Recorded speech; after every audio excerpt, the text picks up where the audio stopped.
भारत और पाकिस्तान के बीच नदियों के पानी के बंटवारे के लिए किए गए संधि को सिंधु जल संधि कहा जाता है। सिंधु जल संधि समझौते पर हस्ताक्षर 1960 में हुए थे।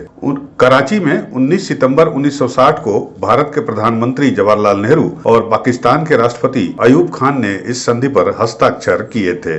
अब 65 साल के बाद भारत सरकार ने पहलगाम में हुए आतंकी हमले के बाद पाकिस्तान के साथ 1960 में की गई इस सिंधु जल संधि को निलंबित करने का निर्णय लिया है। यह कदम जम्मू कश्मीर के पहलगाम में हुए आतंकी हमले के बाद उठाया गया, जिसमें 26 निर्दोष नागरिकों की जान गई है। भारत ने इस हमले के लिए पाकिस्तान स्थित आतंकवादी समूह को जिम्मेदार ठहराया है। आपको बता दें, 1960 में भारत और पाकिस्तान के बीच विश्व बैंक की मध्यस्थता से हुई सिंधु जल संधि के तहत भारत को पूर्वी नदियों सतलज, व्यास और रावी का नियंत्रण मिला, जबकि पाकिस्तान को पश्चिमी नदियां जैसे सिंधु, झेलम और चिनाब का अधिकार प्राप्त हुआ। यह संधि अब 3 युद्धों के बावजूद प्रभावी रहा, लेकिन हाल की आतंकवादी घटना ने इसे अब खतरे में डाल दिया है। आइए आप जानने की कोशिश करते हैं कि इससे भारत को क्या संभावित लाभ हो सकते हैं। सबसे बड़ा लाभ रणनीतिक दबाव है। पाकिस्तान पर कूटनीतिक और रणनीतिक दबाव बनाने का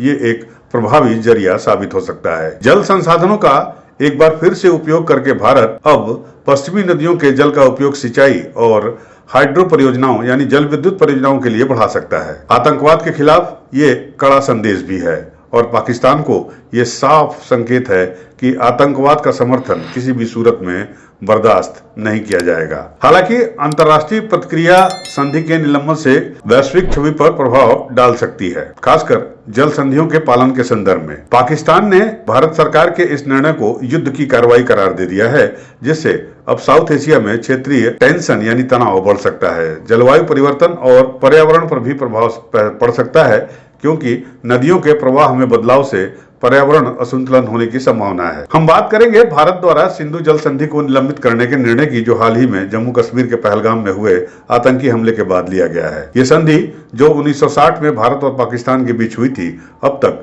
3 युद्धों के बावजूद प्रभावी रही, लेकिन अब 26 निर्दोष नागरिकों की जान जाने के बाद भारत को यह कड़ा कदम उठाने पर मजबूर होना पड़ा है। भारत का यह निर्णय पाकिस्तान पर कूटनीतिक दबाव बनाने का एक माध्यम है, जिससे यह संदेश जाता है कि आतंकवाद का समर्थन किसी भी कीमत पर स्वीकार नहीं है। साथ ही अब भारत पश्चिमी नदियों के जल का उपयोग अपने विकास कार्यों के लिए भी कर सकता है। हालांकि इस निर्णय से कुछ चुनौतियां भी सामने आ सकती हैं। पाकिस्तान ने इसे युद्ध की कार्रवाई करार दिया है, जिससे क्षेत्रीय तनाव बढ़ सकता है। साथ ही अंतर्राष्ट्रीय समुदाय में भारत की छवि पर भी प्रभाव पड़ सकता है।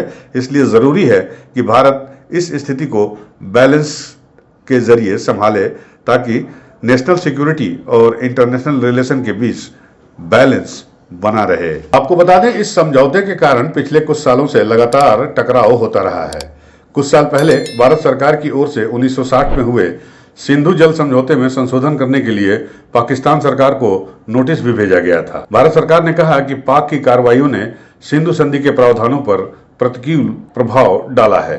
गौरतलब है कि जम्मू कश्मीर में 2007 में शुरू हुई किशन गंगा हाइड्रो इलेक्ट्रिक परियोजना के तहत रन ऑफ रिवर दबान का निर्माण किया गया है और पाकिस्तान इस आधार पर इस परियोजना का विरोध कर रहा है कि सिंधु जल समझौते के तहत भारत को नदी के पानी को डाइवर्ट करने की इजाजत नहीं है। दरअसल ये बांध किशन गंगा नदी पर पानी झेलम नदी पर बने पावर प्लांट की ओर डाइवर्ट करता है और इसका इस्तेमाल सिंचाई के साथ ही बिजली उत्पादन के लिए भी किया जाएगा। ये प्लांट करीब 330 मेगावाट बिजली पैदा कर सकता है और पाकिस्तान लगातार सिंधु जल समझौते के प्रावधानों का उल्लंघन कर रहा है। यूपी न्यूज़ 9 के लिए ब्यूरो रिपोर्ट।